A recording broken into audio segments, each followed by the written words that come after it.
ఒక ఉప ఎన్నిక, ఈ ఉప ఎన్నికతో రాష్ట్రంలో ప్రభుత్వం మారేటటువంటి అవకాశం లేదు. కానీ అన్ని పార్టీలు కూడా చాలా ప్రతిష్టాత్మకంగా తీసుకున్నాయి. అఫ్ కోర్స్ రాజకీయ పార్టీలు ప్రతి ఎన్నికను కూడా ప్రతిష్టాత్మకంగానే తీసుకుంటాయి. కానీ ఇది కొంత ఎక్స్ట్రీమ్ లెవెల్కు వెళ్తున్నట్టు కనిపిస్తుంది కదా.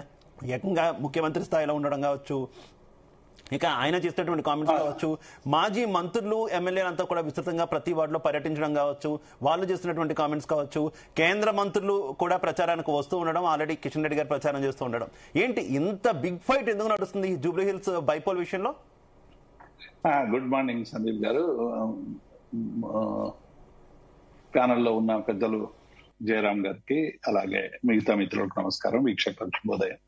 అంటే ఉప ఎన్నికకు సంబంధించి అంటే ఒక ప్రతిపక్ష పార్టీగా ఉన్నటువంటి బీఆర్ఎస్ పార్టీ 22 నెలలుగా ఈ ప్రభుత్వం ఏదైతే కాంగ్రెస్ ప్రభుత్వం అధికారంలోకి వచ్చిందో, అధికారంలోకి వచ్చినప్పటి నుంచి రాష్ట్రంలో వ్యవహరిస్తున్నటువంటి ప్రజా వ్యతిరేక విధానాలు మేము ఎండగడుతూ గత 22 నెలలుగా అనేక పోరాటాలు, అనేక ఉద్యమాలు, అనేక విషయాల మీద మేము అనేక పోరాటాలు చేస్తా ఉన్నాం. హైడ్రా కావచ్చు, మూసీ కావచ్చు, రుణమాఫీ కావచ్చు, లేకుంటే రైతు బంధు కావచ్చు, శాంతి భద్రతల పరిస్థితి కావచ్చు, ఎమర్జెన్సీ పాలన తల్లదన్నే విధంగా సోషల్ మీడియా వాళ్ళ మీద చేస్తున్నటువంటి దాడులు కావచ్చు, ఇవన్నీ కూడా ఒక ప్రతిపక్ష పార్టీగా గత 22 నెలలుగా మేము ఒక తీవ్రమైనటువంటి పోరాటం జరుగుతున్నటువంటి విషయం ఒక ప్రతిపక్ష పార్టీగా అందరికీ తెలిసినటువంటి విషయం.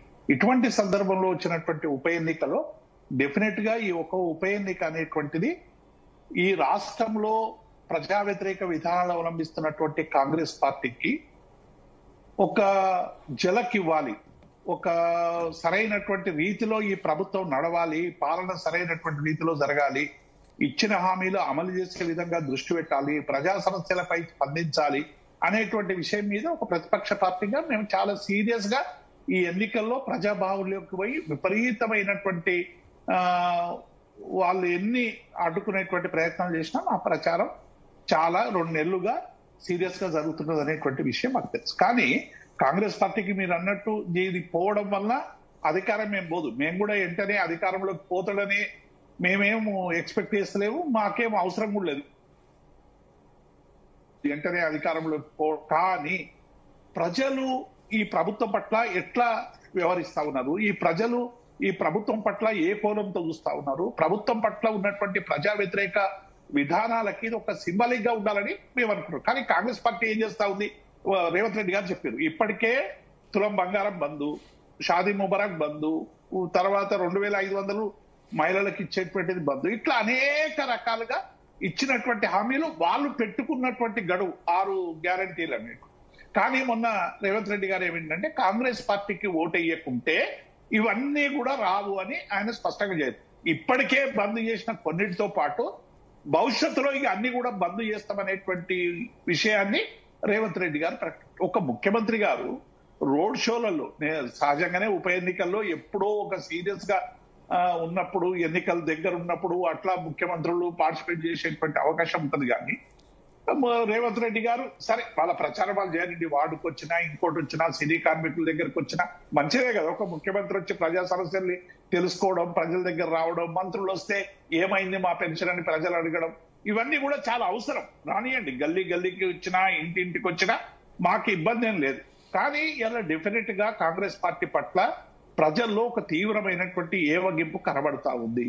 వాళ్ళు చెప్పినటువంటి అనేక అంశాలు చెయ్యలేదనేటువంటి భావనతో ఇలా ప్రజలు ఉన్నారు. కానీ కాంగ్రెస్ పార్టీ కూడా ప్రజలకు ఒక అధికారంలో ఉన్న పార్టీ హంబుల్ గా మాకు ఓటేయండి, ఓటేస్తే ఈ సంక్షేమాన్ని ఇట్లా చేస్తాం, మేము జూబ్లీ హిల్స్ లో ఇది ఇప్పుడున్న స్థితి ఇది, మేము ఈ అభివృద్ధి చేయగలుగుతాం, లేకుంటే తెలంగాణ రాష్ట్రానికి తీసుకొస్తామని చెప్పేటువంటి ప్రయత్నం చేయాలి. ఆ ప్రయత్నం చేయడంలో ఇవాళ కాంగ్రెస్ పార్టీ బెదిరింపులకు దిగుతుంది తప్ప ఎక్కడ కూడా హంబుల్ గా ఓటర్లకి సంబంధించిన